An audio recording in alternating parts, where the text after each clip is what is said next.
Assalamualaikum warahmatullahi wabarakatuh. Alhamdulillah, wassalatu wassalamu ala rasulillah wa ala alihi wa sahbihi wa mawala, amma ba'da. Bersyukur kita kepada Allah subhanahu wa ta'ala dengan mengucapkan alhamdulillahi rabbil alamin. Salawat kepada Rasulullah sallallahu alaihi wasallam dengan mengucapkan Allahumma salli ala sayyidina Muhammad wa ala ali sayyidina Muhammad. Saudaraku yang dimuliakan oleh Allah subhanahu wa ta'ala, Allah subhanahu wa ta'ala berfirman di dalam surat Al-Hijr ayat 20. Bismillahirrahmanirrahim. Wa ja'alna lakum fiha ma'ayiz. Dan telah kami jadikan untukmu di bumi keperluan-keperluan hidupmu. Saudaraku yang dimuliakan oleh Allah subhanahu wa ta'ala, di muka bumi ini Allah subhanahu wa ta'ala telah meletakkan segudang kekayaan, segudang khazanah. Allah subhanahu wa ta'ala telah melimpahkan nikmatnya kepada kita, baik di dalam perut bumi maupun di atas permukaan bumi. Tersimpan dan terkandung kekayaan Allah subhanahu wa ta'ala yang melimpah ruah. Hal itu digunakan untuk memenuhi kebutuhan-kebutuhan hidup manusia, memenuhi kebutuhan hidup kita. Dan Allah subhanahu wa ta'ala juga telah memberikan kepada kita seperangkat potensi. Allah subhanahu wa ta'ala memberikan kita talenta, memberikan kita bekal yang sama. Apabila hari ini kita tidak berhasil, apabila hari ini kita kurang beruntung, maka kita jangan menyalahkan siapa-siapa. Karena kita diberikan potensi yang sama oleh Allah subhanahu wa ta'ala. Hanya saja tinggal keuletan, kesungguh-sungguhan, keseriusan, dan keyakinan yang kuat kepada Allah subhanahu wa ta'ala. Dan berprasangka baik kepada Allah subhanahu wa ta'ala, ini juga salah satu kunci keberhasilan kita. Berprasangka baik ini sangat penting. Mengenai prasangka baik dan prasangka buruk ini, saya punya satu cerita. Ada dua orang pramuniaga atau penjaga toko bekerja di toko yang berbeda.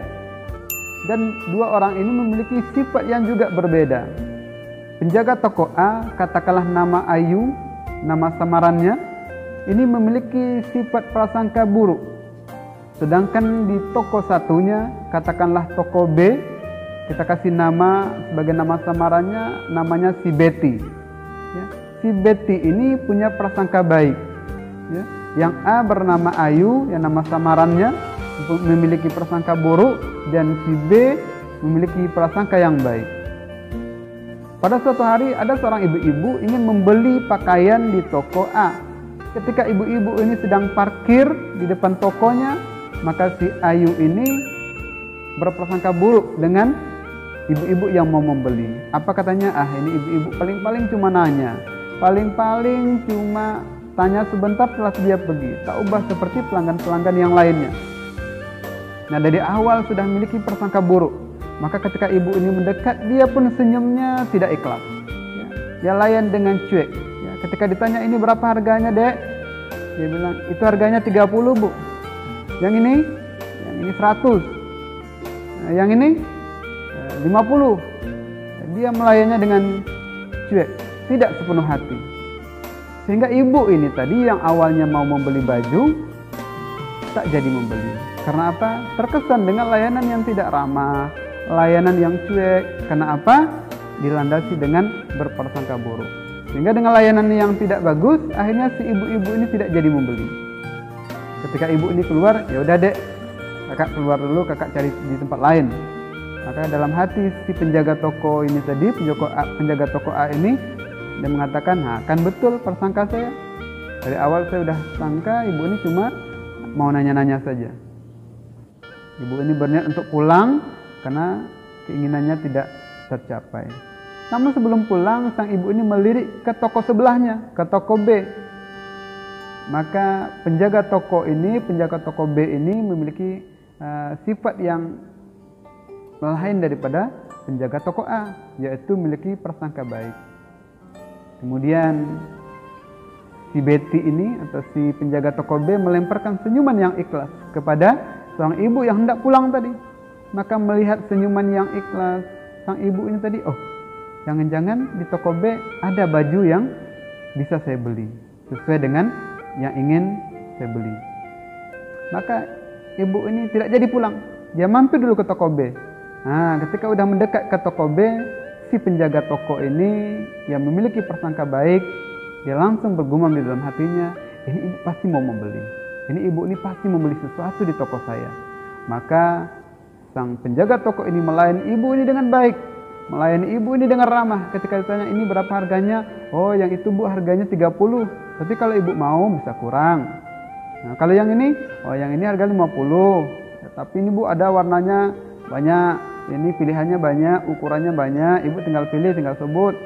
Ya, ada diskonnya kok bu, ya, ini bagus bahannya bu, ini model terbaru. Dia layan dengan ikhlas, ya, dia tunjukkan keramah tamahannya. Akhirnya kena layan yang bagus, ya, ini berawal dari prasangka yang bagus. Akhirnya membuat hati ibu ini terkesan dengan layanan yang maksimal. Akhirnya sang ibu membeli pakaian dari toko B. Kemudian ketika ibu ini keluar dari toko B membawa tentengan pakaian yang dia beli, maka si penjaga toko A melihat, maka timbullah kekesalan dalam hatinya. Dan inilah yang selalu dialami oleh orang-orang yang berprasangka buruk. Baik berprasangka buruk kepada sesama manusia, apalagi berprasangka buruk kepada Allah Subhanahu wa Ta'ala. Untuk itu prasangka baik ini sangat penting.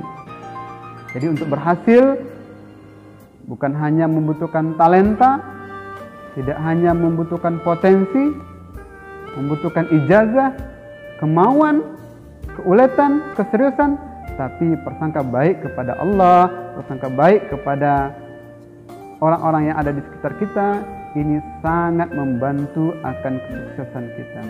Apalagi ketika kita ingin berusaha, kita sertakan Allah di dalam usaha kita. Kita ingin berbuat, kita sertakan Allah Subhanahu wa Ta'ala dalam perbuatan kita. Artinya kita berprasangka baik kepada Allah, Allah akan tolong kita, Allah akan permudah urusan kita. Maka sepanjang perjalanan karir kita akan dibimbing oleh Allah Subhanahu wa Ta'ala. Maka ketika kita ingin memulai suatu kegiatan, ketika mulai melangkah, sebutlah nama Allah Subhanahu wa Ta'ala. Bacalah Bismillahirrahmanirrahim. Sertai nama Allah Subhanahu wa Ta'ala dalam usaha kita. Apabila kita berusaha menyertai nama Allah, maka yang susah akan menjadi mudah, yang berat akan menjadi ringan. Dan mudah-mudahan apa yang kita inginkan mendapat kesuksesan. Sukses di dunia dan sukses di akhirat. Mudah-mudahan kita menjadi orang-orang yang senantiasa ulet, senantiasa bersyukur kepada Allah dan berterima kasih atas pemberian Allah Subhanahu wa Ta'ala yang telah Allah berikan kepada kita, Allah curahkan di muka bumi ini. Mari kita gali potensi yang ada pada diri kita untuk mencapai semua keperluan kita. Baik, sebelum saya tutup, saya ada sebuah pantun. Jalan-jalan ke Sungai Mempura, banyak terdapat kota bersejarah. Kalau hidup ingin bahagia, berprasangka baiklah kepada Allah. Terima kasih. Assalamualaikum warahmatullahi wabarakatuh.